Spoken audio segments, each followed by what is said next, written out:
Dans sa vision sociale de mener des actions structurées et inclusives, le gouvernement prend en compte tous les demandeurs de l'assistance, du soutien ou de l'orientation de l'État pour qu'ils se sentent appartenir à la communauté nationale. Et pour les personnes porteuses de handicap, Patrice Talon initie une rencontre avec eux.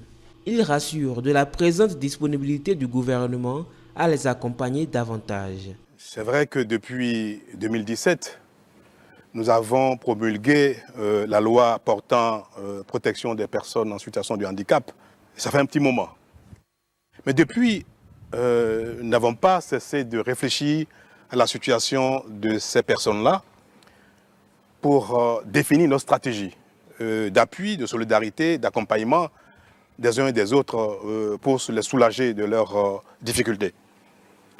Nous avons mis un peu de temps pour identifier les ressources nécessaires, pour concevoir un programme d'action. Et maintenant, nous sommes prêts. Nous sommes prêts et comme vous me connaissez, je n'ai pas voulu vous rencontrer avant pour ne pas tenir une séance juste pour la forme. Parce que c'est facile de vous rencontrer, de vous entendre exprimer vos besoins et de dire que nous allons y réfléchir. Mais ce que vous attendez vraiment, ce sont des mesures concrètes. Et moi, avant d'annoncer des mesures concrètes, je veux d'abord être prêt. Je veux être certain que je dispose des moyens nécessaires pour mettre en œuvre ce sur quoi nous allons nous engager. Aujourd'hui, je vous rencontre avec donc cette assurance que nous allons nous engager maintenant à vos côtés pour votre insertion totale.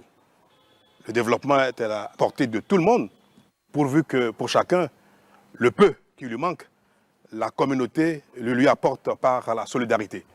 En présence du ministre des Affaires sociales et de la microfinance, certains dispositifs sont en train d'être pris.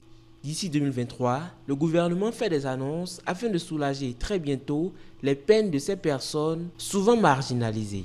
Vous avez dû constater qu'à l'occasion de l'exposition des biens mémoriels que nous avons récupérés de la France, nous avons dû improviser le dispositif pour permettre votre accès aisé à la salle d'exposition. Les travaux qui sont en cours actuellement prévoient d'aménager de manière définitive ce dispositif pour que vous puissiez avoir les uns les autres accès à tous les endroits dont vous avez le droit à l'accès. Et le gouvernement est en train de prendre les mesures, les dispositions qu'il faut pour prescrire. Partout, notamment dans les édifices destinés au grand public, les dispositifs facilitant la mobilité de vous autres, permettant l'accès libre et aisé un peu partout. Il faut commencer par cela.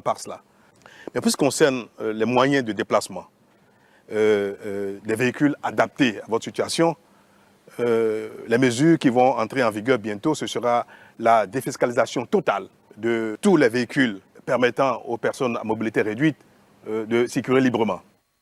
Défiscaliser totalement tout ce qui est appareillage et équipement pour faciliter la vie.